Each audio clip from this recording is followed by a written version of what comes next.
So let's talk this morning about facing the mirror. And I want to begin with a quote from the Dhammapada. You might recall that I often reference the Dhammapada, which is a small collection of sayings that are attributed to the Buddha that in verse form and are one of the most widely read and best known of the scriptures. And I love it because the teachings are brief and they're full of wisdom. You don't have to read an entire sutta. I sort of like to think of the Dhammapada as the Buddha's greatest hits. But this is the quote from that I wanted to reference today. And he says, quote, "Easily seen are the faults of others. Hard indeed to see are one's own. The faults of others you bring to light like winnowing the chaff, but your own faults you cover up as the trickster conceals a losing throw. Those who always find fault with others, who criticize constantly, their own cravings will grow. Far are they from the cessation of their desires." And that's from the Dhammapada, verses 252, 253, if you ever want to look it up. But it offers a profound, I think, a profound commentary on human nature and our tendency to focus on the faults of others while obscuring or hiding our own shortcomings.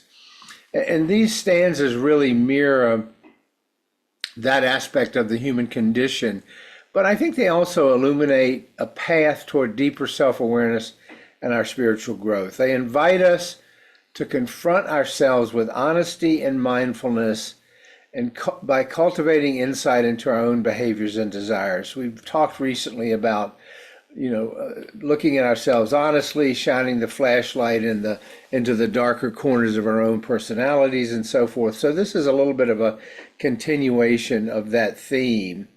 And it's often said that the faults of others are like specks of dust, easily visible when illuminated by sunlight, while our own faults are like stones hidden beneath the surface of a murky pond. The Dhammapada captures this tendency, I think, with real clarity.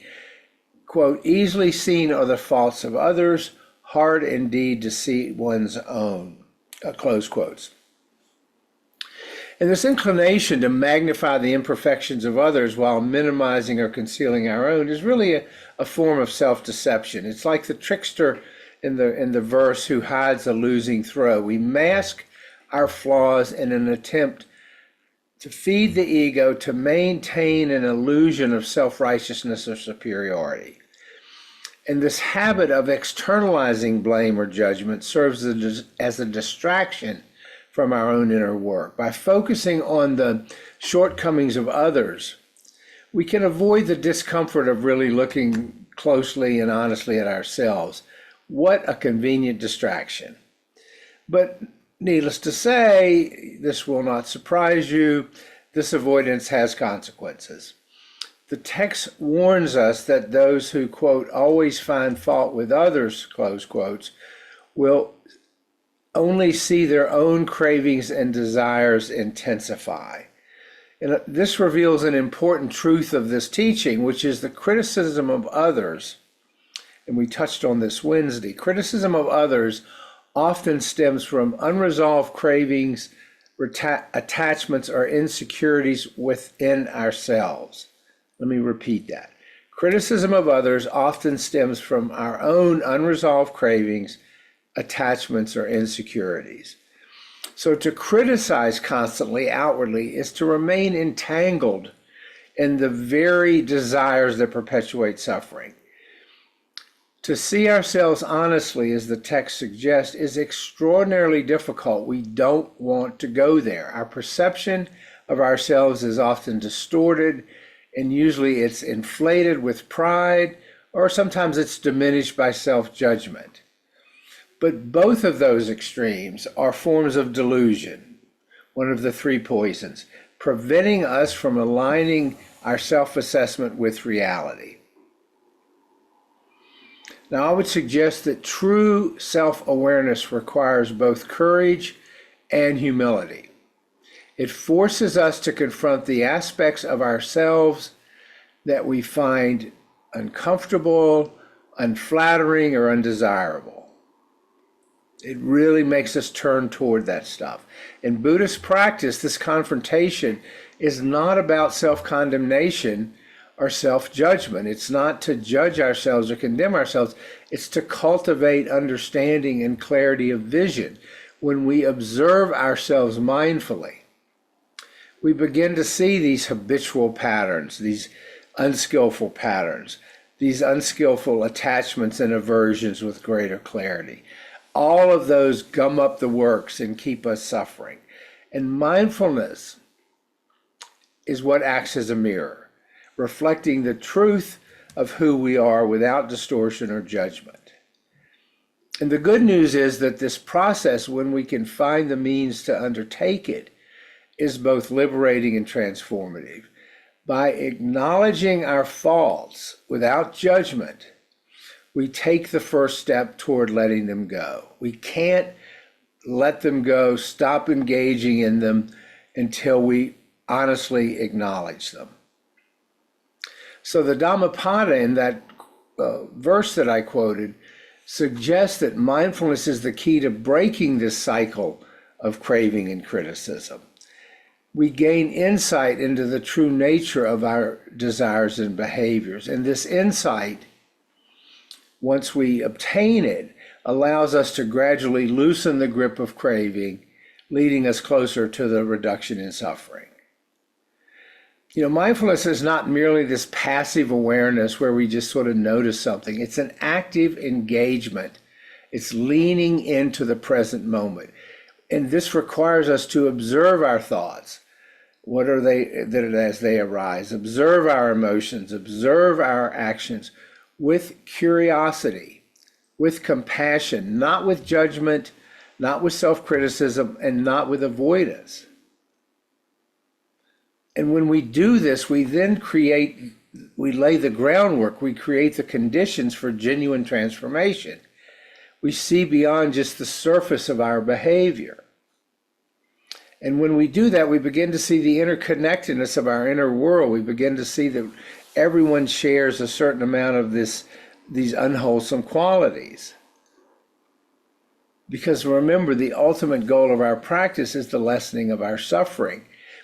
And the Dhammapada reminds us that this path begins with honest, non-judgmental self-awareness. But as long as we keep the focus outward on the faults of others, we're keeping distance from the truth of ourselves, of our own condition.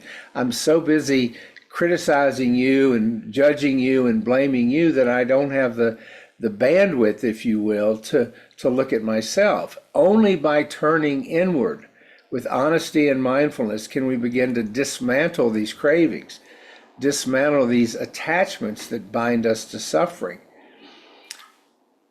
And I don't mean to suggest for a moment that this is an easy process. This path is not easy, as I say often. It requires patience, it requires perseverance, and it requires a willingness to face discomfort.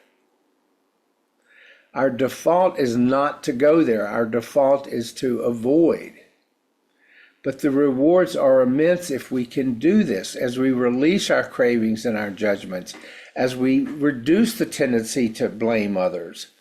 We begin to experience this profound sense of peace. And this inner transformation, as it occurs, not only benefits us, it ripples outward to those around us. They benefit as well, because it fosters greater compassion, not just for ourselves, but greater compassion and understanding in our relationships with others. The verses from the Dhammapada that I read at the beginning on seeing faults in others remind us of the importance of self-awareness on this Buddhist path. And they challenge us to confront our tendencies toward judgment and self-deception, both of ourselves and others. They urge us to cultivate honesty and compassion instead. When we observe ourselves mindfully, we begin to uncover the roots of our cravings, and we begin the journey toward freedom.